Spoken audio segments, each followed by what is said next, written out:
Yo, alam nyo ba na 10-1 ang overall score ng RSG? Sa buong playoffs run nila, isang beses lang sila natalo at ang interesting pa dito, sobrang baba ng score ng match na to. 2-0 lang. At ayan ang hihimay-himayin natin ngayon kung paano natalo ng Omega yung RSG. Umpisahan natin sa draft. Franco ban, given na sinira talaga ng Franco yung early game ng Omega kaya nahirapan sila nung game 1. Ginawan ko nga din pala ng analysis to.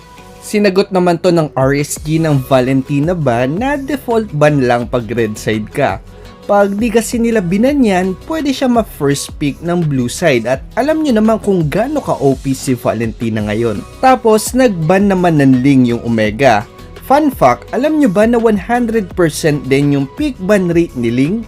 4 na beses siyang napili at 25 times lang naman siyang naban at take note, lahat ng yan first phase ban. Nalimit man yung mobility ni Ling dahil sa nerf sa skill 1 niya, napakalaking impact naman yung naging kapalit nito dahil sa buff na nangyari sa passive niya. Mas naging optimized na yung build kay Ling ngayon. Kung di pa kayo pamilyar dito, pwede nyong i-check yung analysis kong to. Sinagot naman to ng RSG ng 1-1 na hindi lang 100% yung peak ban rate, 100% din yung win rate. Kaya hindi questionable na yung 22 ban at 7 pick niyan, lahat yan first phase pick din. Ganon ka-OP si 1-1 ngayon. Kung gusto nyong matutunan yung mechanics niya at yung laning techniques, pwede nyong i-check yung analysis kong to. Tapos, sinagot naman to ng Omega ng funny ban. Nung una, naisip ko, grabe kasi talaga yung funny ni Demon Kite. Pero nung tinignan ko yung RSG, set up na naman pala to ni Coach Pac Bates para makuha nila yung Beatrix. Dahil isa na lang yung pwedeng iban ng RSG, mamimili ngayon si Coach Panda kung ano yung i-open niya para sa Omega. Pwede nilang iban yung Beatrix kaso ma-open yung Karina at Baxia. Ibig sabihin lang nito, pwedeng mag first pick ng Eve yung Omega kasi hindi sila mapapanish. Pag nag-Karina Esme yung RSG, pwede sila mag-Baxia Dairot. O kaya naman pag nag-Baxia Esme yung RSG, pwede sila mag-Karina Dairot. Medyo lugi sa trade na to yung RSG kasi na-secure na ng Omega yung Eve na top tier mage ngayon.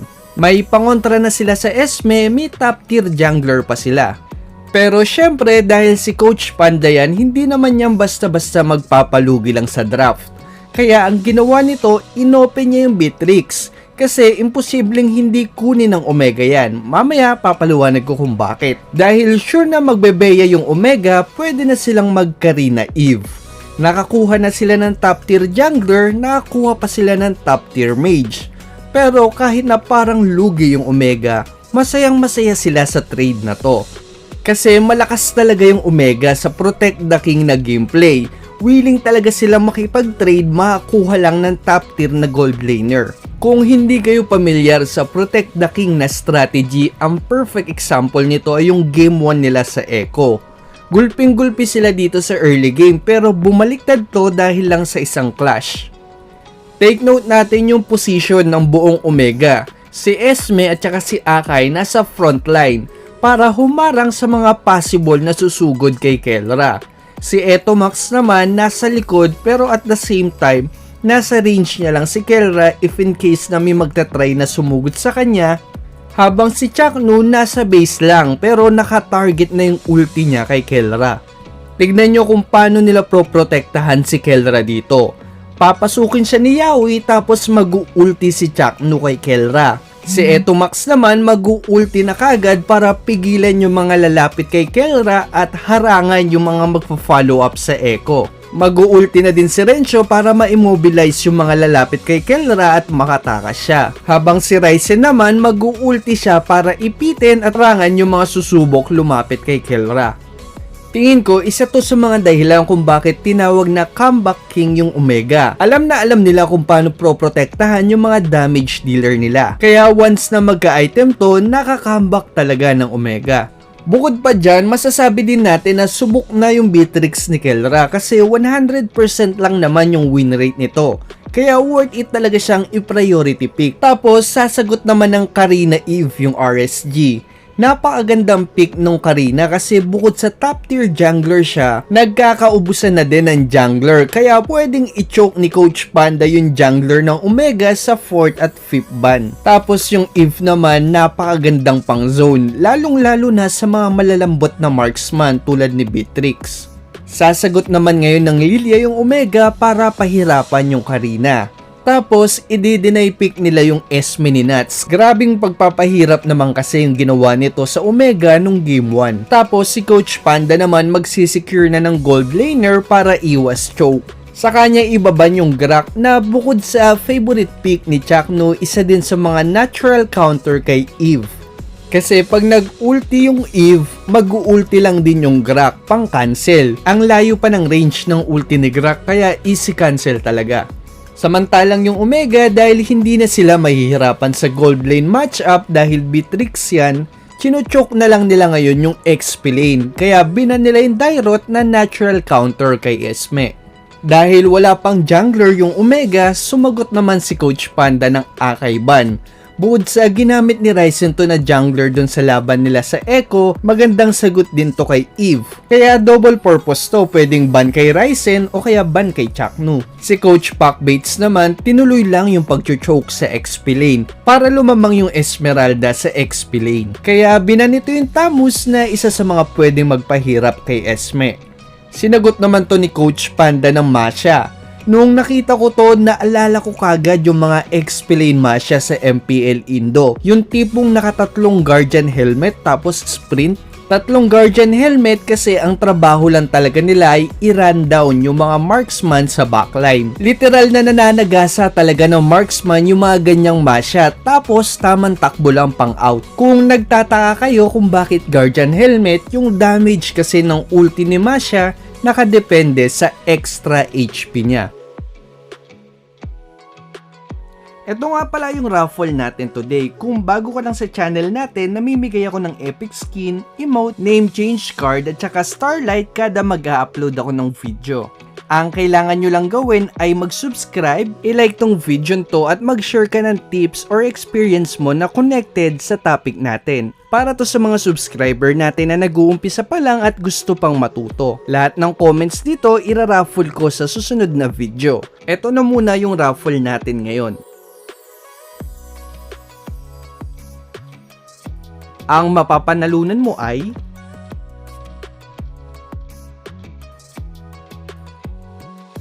PM mo lang yung Facebook page natin para sa premyo mo. Good luck sa susunod na raffle. Nagets din kagad ni Coach Pac Bates to kaya kahit na may Eve, pumik siya ng Barats. Alam naman natin na napakababa talaga ng mobility ni Barats kaya pag nakapasok to sa ulti ni Eve, hirap na siyang lumabas. Kahit na may pang-cancel to sa ulti ni Eve, ang problema kasi kay Barats, kailangan lagi niyang gamitin yung mga skills niya para hindi mawala yung stock. Ang kagandaan lang sa Barats pick, at least pag pinasok si Kelra, pwede niyang kainin yung Masha. At para masolusyonan naman yung problema ni Barats sa mobility, pinartneran nila to ng Matilda na napakaganda against kay Eve kasi may ulti siya na pwede niyang pang-cancel sa ulti ni Eve, easy access pa para sa mga kakampi mo yung guiding wind para makaalis sila sa ulti ni Eve.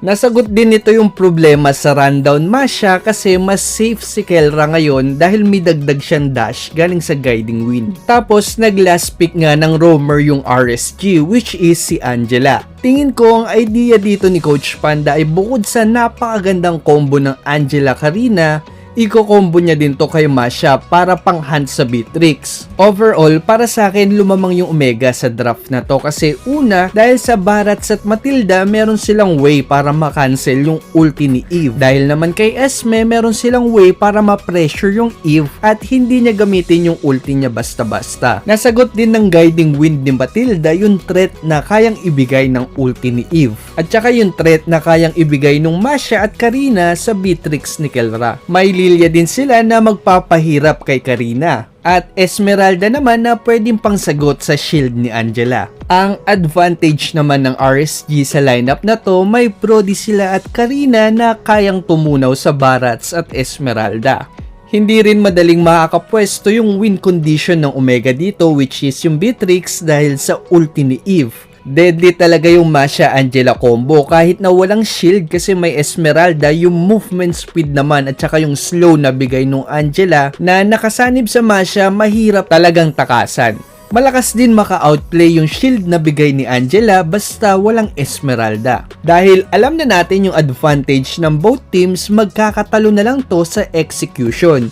Yun yung susunod nating video. Pasensya na kayo, medyo may katagalan talaga sa paggawa ng gantong klase ng analysis. Kaya bukas ko na lang siguro maa-upload yung part 2. After ng match analysis na to, hero analysis naman yung next upload natin. Kaya i-comment nyo yung gusto nyong hero. Tapos magpapapoll tayo para makapili kayo ng final analysis. Yun na lang muna sa ngayon. Salamat sa pananood.